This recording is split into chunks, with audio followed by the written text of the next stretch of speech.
Hello and welcome back to Solid, show where we appreciate the football nerds. We do. We really appreciate them, and it's cool that they like Jordan Love. That's great. It's cool that Jordan Love is good with all the advanced stats and everything like that. Hasn't really done anything for the Packers, but it's cool that they like him. Good quarterback. What has he done? We're all concussion uncles at the end of the day, and winning is all that matters. My name is Jake. Thank you guys very much for joining me. I ran a mile outside today and it's 106 degrees, and then I thought my shower that I took was cold enough, but I still got that open pore post shower sweat thing going on, so I'm going through it.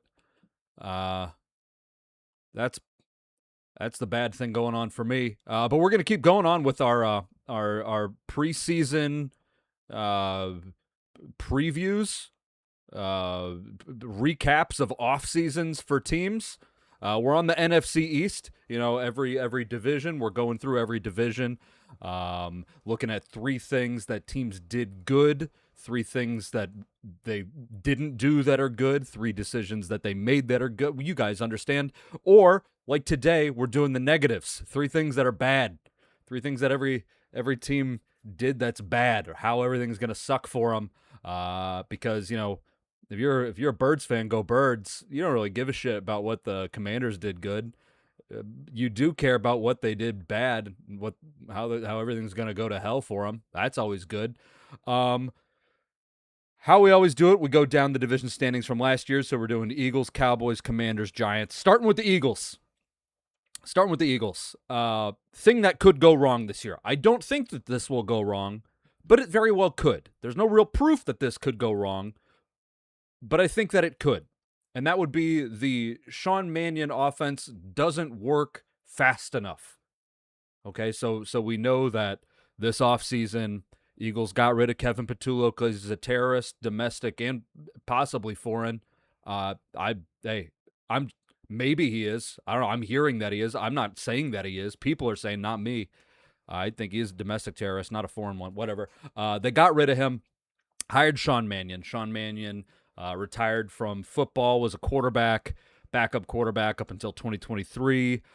Got a job with the Packers, was a quarterback's coach, I believe. Offensive assistant first in 2024, then was their quarterback coach in 2025. Eagles pick him up, hire him as their offensive coordinator. Going to be running something that's along the lines of the Shanahan, McVay, Matt LaFleur brand of football, something in that tree. The wide zone scheme lord, wide zone running game scheme lord, passing game type of offense, which is a big difference. The point is that this is a big difference from what the Eagles have been doing. I've said this a bunch. What they did before was very much a matchup-based thing. There's a matchup-based offense. And when that worked, it worked beautifully. You get 2022, works beautifully. 2023 doesn't work as good. I think that the collapse there was based on the defense. 2024, the running game, Jeff Stoutland's running game was fucking rad, and Saquon Barkley had the best season a running back has ever had. Runs for over 2,000 yards, runs for 2,504 total. It's an awesome season. 2025 happens and everything goes to shit again. Matchup dependent based. That means like they just had the guys line up from the people across from them and win. If you don't win, things go poorly, and everything went poorly. So they're going to this new offense. My God, I have like heartburn from this run. I got done running like an hour ago. I'm woof. What was I saying? They go to this new offense. Couple big changes. One, with this offense, it means that they got rid of Jeff Stoutland, who has long been the best offensive line coach in the NFL. I say they got rid of him. It's like a little hairy, like how the way this whole thing went down. He was the offensive line coach and the run game coordinator, which means that he was a run game coordinator for the 9th 2,000-yard season that has ever happened. Amazing coach. Maybe in his how many years was he in Philadelphia for? I probably should have looked this up first. He was there from 2013 to 2025, so it's a very long time. And maybe maybe 4 of those years, the offensive line was not good. And a lot of that was due in part to injuries rather than lack of talent or lack of developed talent. The guy's great. The guy was amazing. But last year, he got the run game coordinator title taken away from him, kind of like in secret a little bit. Maybe not in secret, but it like wasn't publicized. At the end of the season, he's like, you know what, I'm going to be done. The Eagles still have him under contract, so he like can't go coach anywhere just yet. Maybe he'll be back in the future, but the Eagles don't have him anymore, and he's been awesome. It's a huge, tremendous loss. Maybe not so much for this year, but as far as the development of offensive linemen in the future goes, it's a big kick in the dick. Their new guy is Chris Cooper. He was the Vikings offensive line coach, a Vikings offensive line that pretty regularly underperformed, I think is probably the best way to say it. They weren't terrible. A lot of their stuff was injuries too, but by far, it's very safe to say that the Vikings offensive line underperformed under Chris Cooper. Sean Mannion brings him in. So they're doing this entire new scheme. It's stuff that nobody's in this offense is really used to. Vic Fangio said it today in his press conference. And I thought he put it like very, very well because Vic Fangio's awesome at everything.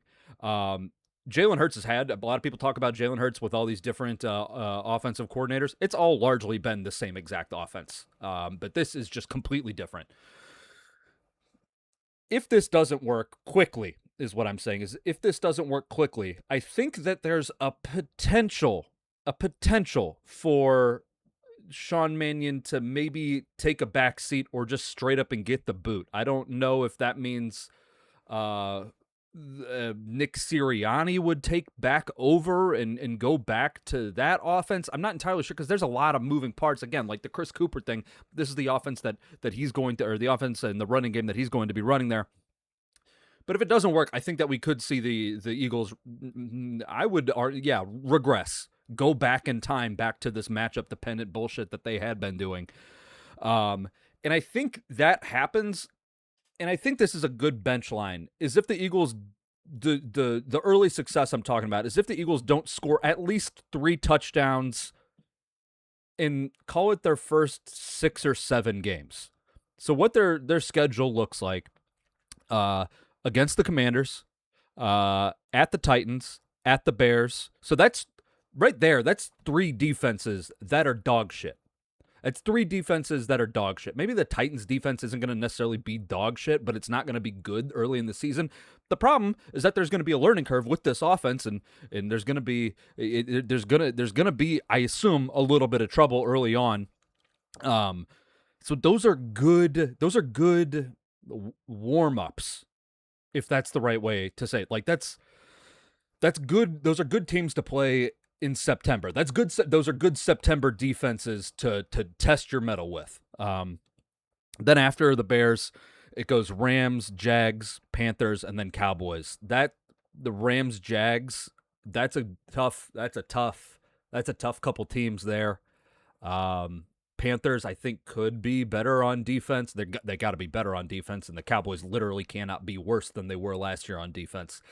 So I think if they don't score at least 3 touchdowns in each of those games, and maybe that's a low bar. That's a low bar. 21 points that's a low fucking bar, man. That's not a lot for the amount of talent that is on this offense. Maybe against the Rams that would be here. Let's say if they don't score at least 3 touchdowns in, what would that be? 6 out of those 7 games. I feel like that's a pretty low bar to clear. And I feel like if and maybe even if they do score 3 touchdowns, but it's ugly, it's maybe calling it 3 touchdowns, putting like a value on it like that, because it could just be fucking gross. It could be gross and terrible, but it's just the learning curve, and I don't necessarily know if Nick Sirianni's got the patience to kind of stick with something like that. However, he did stick with Kevin Patullo for an entire dog shit year last year. And also, I'm not entirely sure that Howie Roseman's going to be like, yeah, no, Nick, we're actually going to keep doing this because I'm smart and you're kind of a ding-dong.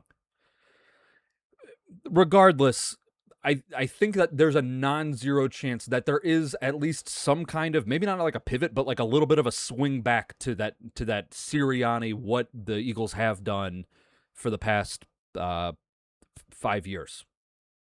Yeah, I'd like that. I don't know. Also, another part of this, Saquon Barkley's great. One thing that he keeps bringing up in his like that he keeps bringing up and talking about this offense, he keeps saying that that this wide zone, outside zone offense is it's a one cut offense. Like the running backs that have really succeeded in this are one cut backs, and he's really a two cut back. Now, I'm not saying that he can't be a one cut back. He said that during the offseason, he went back and watched a lot of the guys that have really had success in this offense, and he's trying to mimic but try to do what they do and find out what worked for them. And he's been working on his one cut thing. And as far as it's concerned in training camp, it sounds like he's lighting it up. However, guys aren't tackling him because it's goddamn Saquon Barkley. Why would you want to try to get in his way during a training camp practice? I don't know. I think it's something to keep an eye on. When it comes to live bullets in the regular season, keeping an eye on Saquon Barkley when he does stretch, because I mean that's what this offense, the outside zone, wide zone stuff, you stretch the defensive line, you tire them out, you make them go. But if they're tired of Saquon, and obviously not what they're tired of him, that's a fucking job, but I just want to see. You guys get it. I'm talking myself in circles here. This is the NFC East. I could talk for hours and hours on this division and the Eagles specifically, but I'm going to try to keep it together. I think watching Saquon Barkley go from being a two-cut guy to a one-cut guy I think that's something that we do need to keep an eye on. Okay, so that's the first thing, is if Sean Mannion's offense doesn't have how patient the Eagles are going to be for the Sean Mannion offense. Okay, second thing, wide receiver depth. So we know that the Eagles got rid of A.J. Brown. They traded him to the Patriots. Got a decent haul for him. Probably a good thing that they got rid of A.J. Brown. Seemed like that journey had kind of gone its course. We were at the end of the road with the A.J. Brown and Philadelphia Eagles. We saw what he did last year. It wasn't great. Still had the most receiving yards on the team.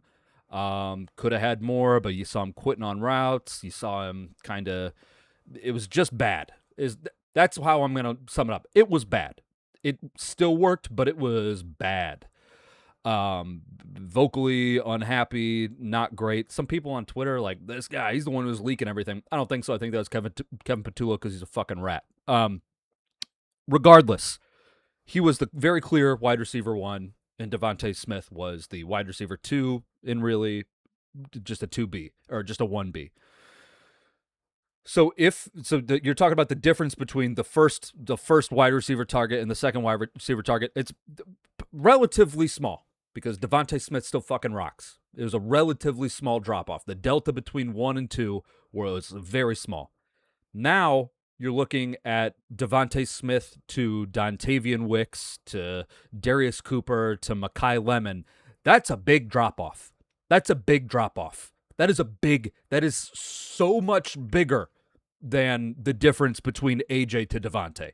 It is massive. And I don't necessarily know if that's kind of been talked about enough. You know what I mean? Because Mekhi Lemon's dealing with the hamstring thing now. He's dealing with the hamstring thing in training camp and didn't have much of, or not a spring workouts. He didn't have much of a spring workouts. Dealing with the hamstring thing now. He's not playing. And you're getting stuff like, oh my God, Dontavian Wicks and Darius Cooper are, shout out Hazelwood, Darius Cooper. Like, these guys are making plays. It's like, maybe they are. Maybe that's something that translates, but I don't necessarily know if I want that. You know what I mean? Like, we've seen Dontavian Wicks, and he's fine. He's perfectly fine. Darius Cooper hasn't really done anything other than like preseason games. Haven't seen anything from Mekhi Lemon. What is Elijah Moore's? No, thank you. It's not like to to go from what it was to what it is now, it's big. It's a big drop off, man. And I don't know. Because, like, if Devontae was out, you still had AJ. If AJ was out, you still had Devontae. Now, if Devontae's out, you're looking at not a good wide receiver core, you know? And maybe Mekhi Lemon ends up getting better and ends up lighting it up, but he's missing so much time and so many valuable training camp reps. It's like, it's tough. It's a tough one to trust. I hope it works out. I really do. But it's a tough one to trust, man. That's tough.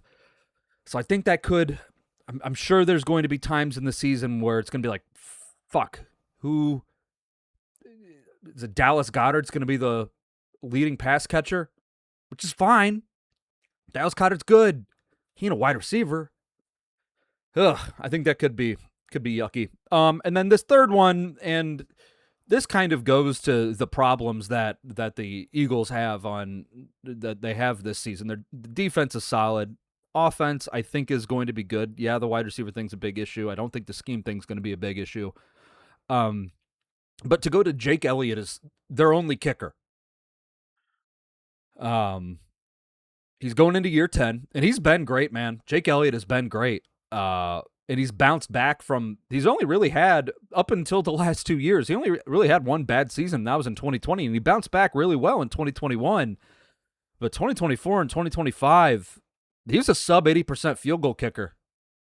Like after 2024, and listen, he's made some good he made good kicks in 2024, like the kicks that he made in the divisional round against the Rams in the snow. It's like, dude, that's fucking money. Not every kicker can do that. Like, we know that not every kicker can do that. He's money when he's money. But it's like, do you really trust? I don't trust him. I don't trust him, man. I wish I didn't have to say that. He's awesome. He's tremendous. He was so good, but now, I mean, we're stacking bad seasons. If he would have bounced back in 2025 from a bad 2024, I'd have been like, yeah, fuck it, we're fine. He's able to bounce back, but he didn't bounce back last year. And I just don't think that I don't think it's good. So I think that could bite them in the ass. Okay. Those are 3 things with the Eagles. Going to the Cowboys.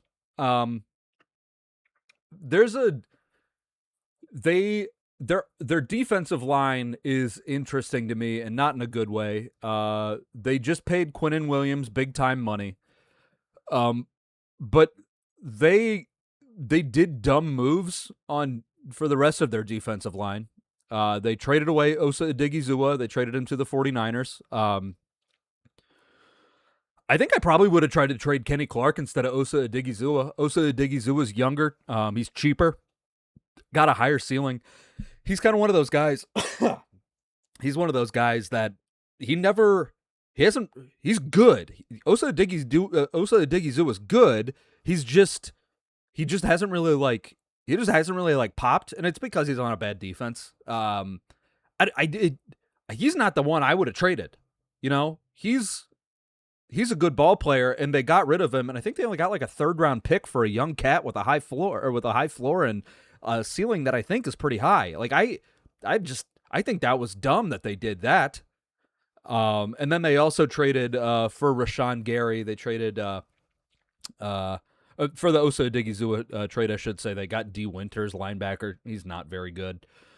But they also traded for Rashawn Gary. So right now their defensive line, because in this Christian Parker defense, it's going to be a 3-4. Quinnen Williams, Otito Ogbonia. That's the first time I've said that name out loud. Kenny Clark, Rashawn Gary, Donovan Ezeraku. It's not other than Quinnen Williams. There's not a lot of talent there. They have James Houston, who hasn't really been good for a minute now, I don't think. It's just not a good defensive line, and if they would have kept Osa Odigizua, I would be like, there's something to look at here. But now it's really, you got an elite guy. How many snaps what is Quinnen Williams' snap share been? This is going to take a long time to load, isn't it? Let's see. Quinnen Williams. because I don't think that he's the kind of guy that's going to stick out there. He's not a Jalen Carter who's going to stick out there for 90% of the snaps. Last year he was at 68% of the snaps. That was the second highest of his career. 2023 with the Jets being 68.3. So he's at 601 total snaps last year in 15 games. Yeah, that's good. He's really good. He's a really good ball player. It's just not, it's just, you guys get what I mean. I think that they made some bad decisions there.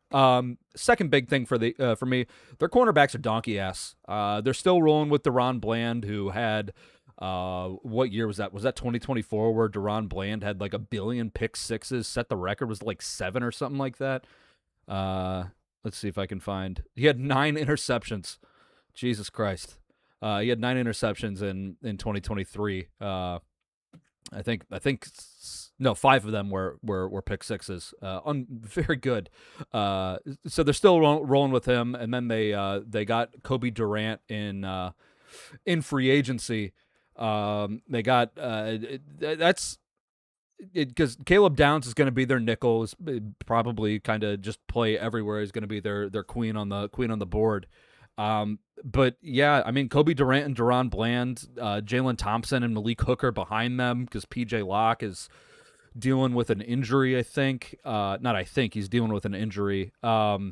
It's a defensive backfield in a defense that is going to need to rely on their defensive backfield to hold coverage before the pass rush to get home, rather than their pass rush getting home to make their defensive backs lives easier, how you would normally think. This doesn't seem like the defensive backfield that's going to really be able to hold up. Like, Caleb Downs is going to be good, but he's one man. He's going to be able to erase zip codes on the field, but that's a lot of field. There's a lot of zip codes. So yeah, I think that's going to be shitty for them. I don't think they upgraded their defensive backfield as much as they could. Kobe Durant he's a good ball player. He's not great. He's one of the. I mean, he was with the Rams last year.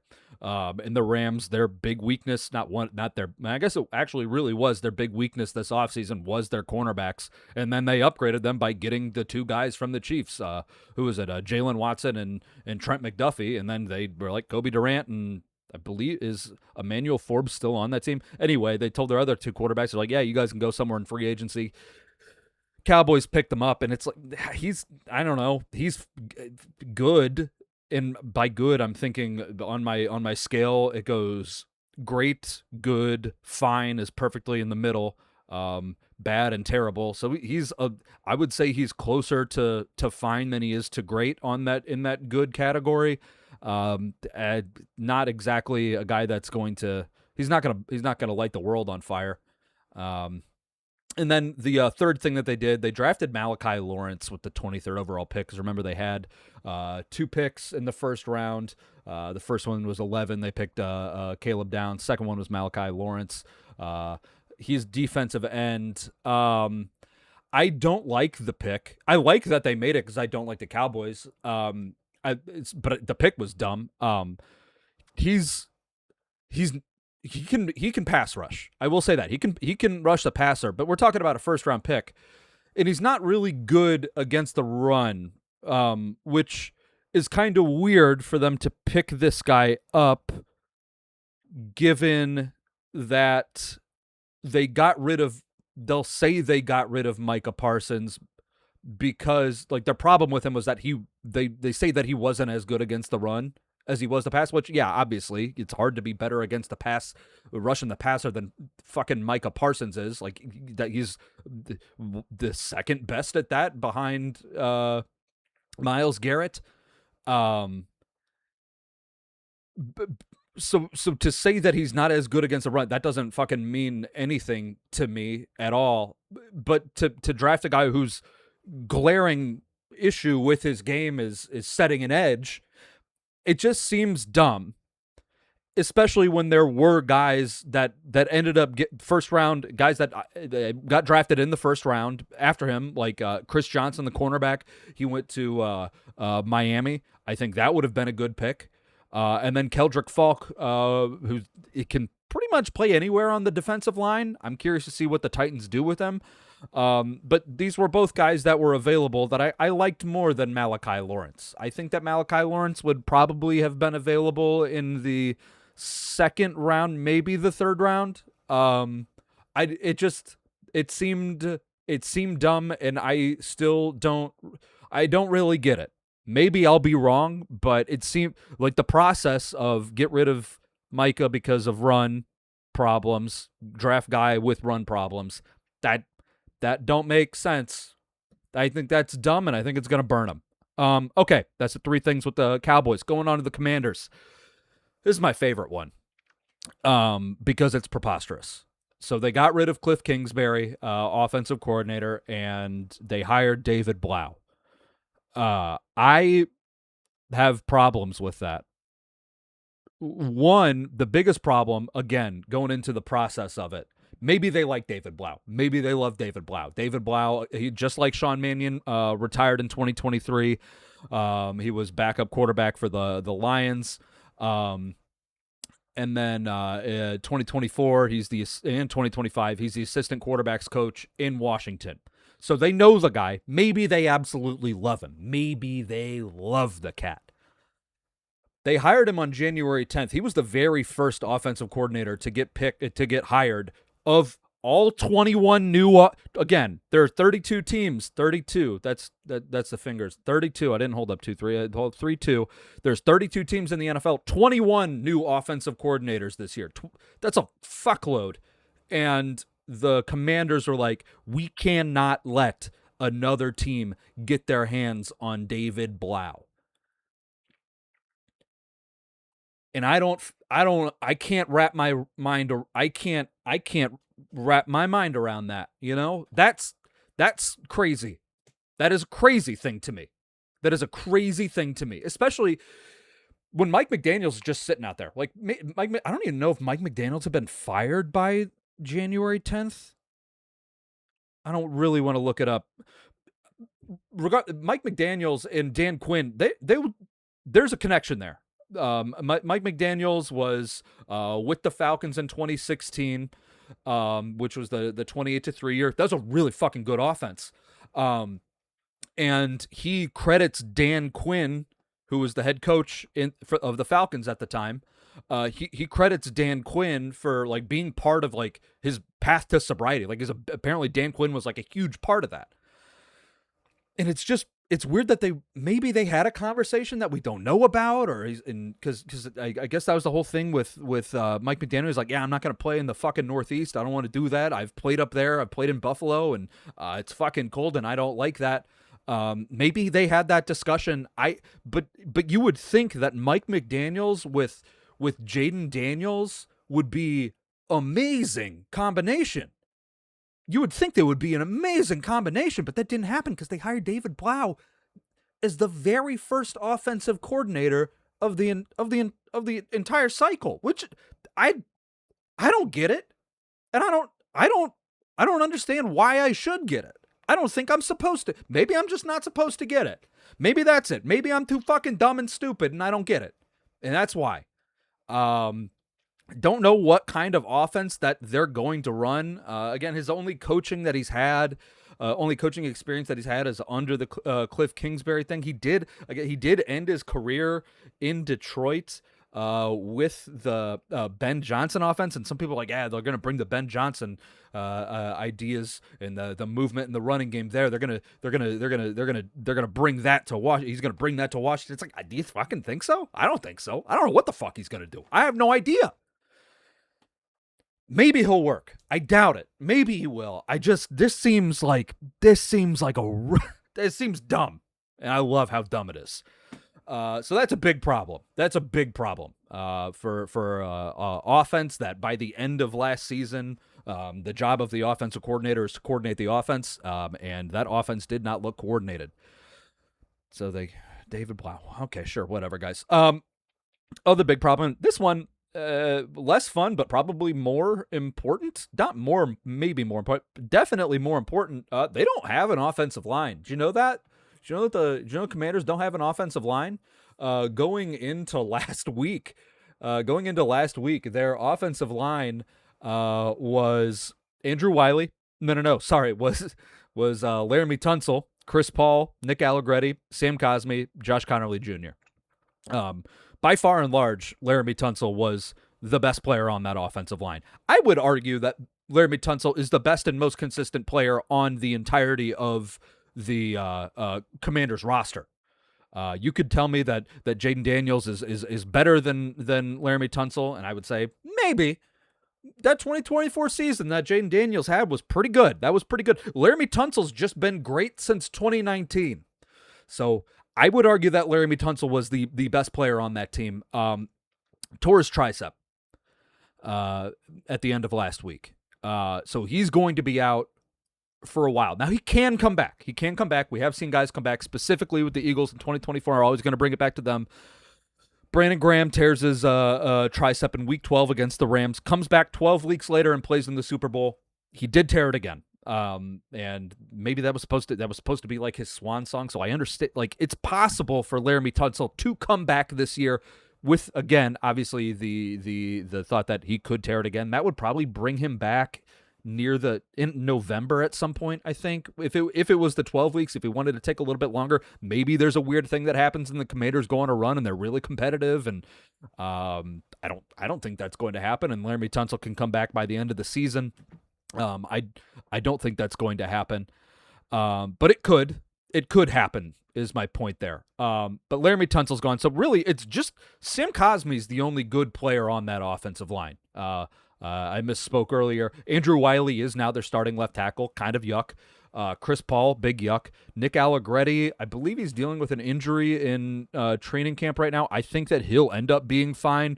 Not great. Josh Connerly Jr. was probably, I would say, last year played worse than what they wanted out of him. I believe he was their first-round pick last year. Let me just make sure. Yeah, he was their 29th overall pick in 2025. So yes, it's all just gross. That offensive line is shitty now.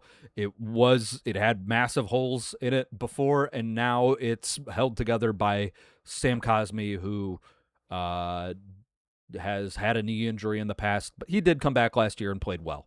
So that's going to be bad. Kind of just plain and simple there. Third big thing for them is that just like the Cowboys, their defensive backs are, well, not just like the Cowboys, the Commanders' defensive backs are on the verge of being donkey-ass. They're not quite donkey-ass, but they're on the verge of being donkey-ass. This year, they signed Amik Robertson, Fabian Moreau, and Rasul Douglas, all guys who I would argue have the upside of being good, the downside of being bad. They have a good ceiling and a bad floor, which you could say about probably most defensive backs. They still have Trey Amos, who I believe, just like who did I say? Nick Allegretti hasn't like practiced yet this offseason, and Mike Sandmer still. They're still going to run it with those guys. They were kind of stinky last year. They did pick up Nick Cross in free agency, and I do like Nick Cross. I think that was a good signing. He's going to be their safety. I think that was a good signing. But for the most part, the talent that they have in their defensive backfield is just not great. So yeah, Trey Amos, Nick Cross, Jeremy Reeves, Mike Sanders still, and Amik Robertson. It's just nothing's, and then the depth: Rasul Douglas, Will Harris, Quan Martin, Fabian Moreau, Antonio Hamilton Sr.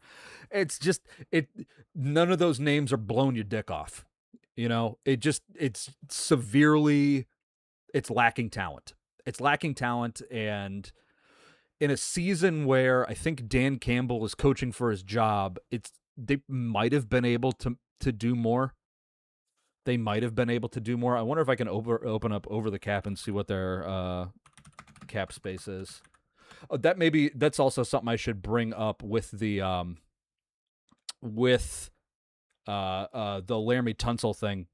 So so as far as bringing Laramie Tunsil back at the end, if he can play, then cool. But I don't necessarily know, because he's still under contract until the end of he still gets guaranteed money until the end of the 2027 season. I believe he's under contract until the end of the 2028 season.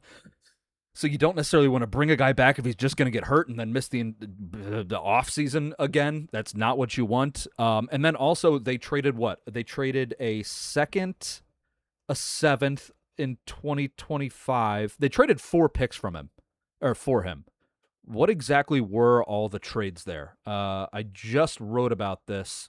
Um, if you give me 1 second, they just traded. Let me scroll down if this can work. Okay. The Commanders traded a 2025 second and seventh and a 2026 second and fourth round picks for Laramie Tunzel. So they've already like put in a bunch of resources into getting this guy, and I don't necessarily know. And with Josh Connerly Jr. being going into his second year, do you want to trade high like premium picks for a guy who plays at a premium position where teams aren't just going to trade guys because it's a premium position? The price for a replacement is going to be high. Now maybe they can get like some medium kind of depth guy. You'll have to see like after they wait for after like roster cuts and stuff like that, see if there's any swing tackles out there that get dropped that they like. It's shitty. Anyway, going back to the defensive backs on the verge of donkey ass. Yeah, it's just not a lot of talent. You know, it's just not a lot of talent. They did good with their draft, getting who did they get? Sonny Styles. I think that's great. It's just it's just kind of yuck. That's what I have to say. It's just kind of yuck. Going to the Giants, last team. This one's fun. So they went through a bunch of changes, just overhauled the entire coaching staff, with John Harbaugh being the new head coach, who like I said, with the positives of the NFC East, is a floor raiser. I don't think he's going to raise the ceiling of this team, but he's going to raise the floors that they don't bottom out like they have over the past decade. However, the offensive coordinator that they hired was Matt Nagy, and Greg Roman also attaches him just like a leech to the Harbaughs. Just a fucking parasite, this guy. Is like an offensive assistant on that team too. Matt Nagy, why is this guy still getting offensive coordinator jobs? This is a guy who just ran a shit offense with Patrick Mahomes in the Chiefs. Ran a shit offense with Patrick Mahomes in the Chiefs for the last 2 years. I would argue that his offenses have been shit. 2023 was a good offense. Just really shit offenses with the most talented quarterback and a very talented offensive line and a pass catching group that was, I would argue, lackluster. And then also kind of just got quiet fired by Andy Reid. And John Harbaugh saw him. He's like, that's my guy. Again, 21 new offensive coordinators. And this is the guy they settled on. Just a fucking sorry hiring. Just a sorry, gross hiring. If you're looking, you got Jackson Dart, Cam Scadaboo's going to come back. I don't think that he's going to be nearly what he was last year. I think you're going to have to wait for another year for that kind of a thing to happen. If you got this high energy, you get this high energy offense, bunch of juice around him, just two fucking doofus, pit viper wearing assholes that are bringing the juice on this offense, and you hire Matt fucking Nagy and Greg Roman, whose running games have been stuck in the 1930s. These are the two guys. This is the brain trust that you're going to do. That's pathetic. Second thing, they're wide receivers. So if Malik Neighbors comes back, I think he will. I'm very curious to see what he looks like, because that he had like the knee surgery. Turns out pretty wicked. He didn't just goopify his knee; he turned it into straight up fucking dust. And then he had like some complications. Had to have like a cleanup surgery or something like that. There was really weird talk from Harbaugh about when he was going to come back and what he was going to look like. He has been practicing. If Malik Neighbors is there, he's going to be good, I'm sure. I don't know if he's going to be great like we have seen him be, but he'll be good. Behind him, you are looking at Darius Slayton, who has been in New York for how many years? And we always fool ourselves into thinking that this is a cat that's going to go the fuck off. He has been there since 2019. Okay. Then you got, where am I at? You got Calvin Austin, who they picked up. Was he a Steeler, I believe? Darnell Mooney, OBJ, Juju Smith-Schuster. That's bad. I don't know how else to say that. That's bad. Maybe Malik Neighbors isn't. If Malik Neighbors isn't good, ugh. Good luck, Chuck. This is oh gonna this is gonna be bad. That's a passing offense. They do have Isaiah Likely. Not good. No, Isaiah Likely is good. I'm just in general the entire passing offense is woof with Matt Nagy. I mean, just has the this has the again. I don't. But it's John Harbaugh, and I don't think that the offense. I don't think that this team's going to bottom out somehow. I mean, Matt Nagy with Malik Neighbors and Darius Slayton and OBJ and Juju. That's got the makings for a hot bag of shit. But for some reason, in the back of my head, I'm like, John Harbaugh could do it. Do something with it. And I don't know why I think that. I want you to repeat after me. Matt Nagy, Greg Roman, Darius Slayton, Calvin Austin, Darnell Mooney, Odell Beckham Jr., Juju Smith-Schuster. Those guys are going to work together to have a proficient offense. I'm not saying good. I'm just saying proficient. Those guys are all going to work together to have a proficient offense. It doesn't sound right. That's my point. It just doesn't sound right. But I think that John Harbaugh can pull some shit out of his ass. Or it's going to go poorly, and everybody in the New York media that was just jerking this dude off for the last fucking 6 months is going to look like an asshole. Okay. Third thing for the Giants. And wouldn't you know it, just like the Commanders, just like the Cowboys, their defensive back's a donkey ass, man. I don't know what to tell you. Deonte Banks, he's on their depth chart. I'm sure that we'll see him. He lost his job to Cordell Flat last year, but kind of. They really tried to make Deonte Banks a guy because they used a 2023 first-round pick on him, I believe is what they used. Maybe it's 2024. But he really did kind of lose his job to Cordell Flat, who left in free agency. Drew Phillips is below average. Greg Newsome has fallen off tremendously since 2023 when he was with the Browns. And then last year they traded him to and then last year they traded him to Jacksonville, became a free agent, and now he's going to be with the Giants. Paulson Adebo was one of their big free agent signings last year. That didn't really pay off.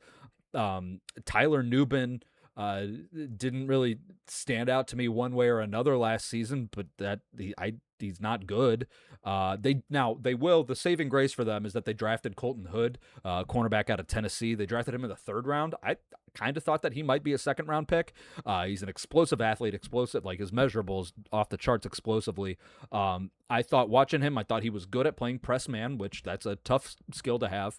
He's not like a gigantic guy or anything like that, so that kind of is impressive that he's doing that. He's just a solid cornerback who with like no glaring holes in his game.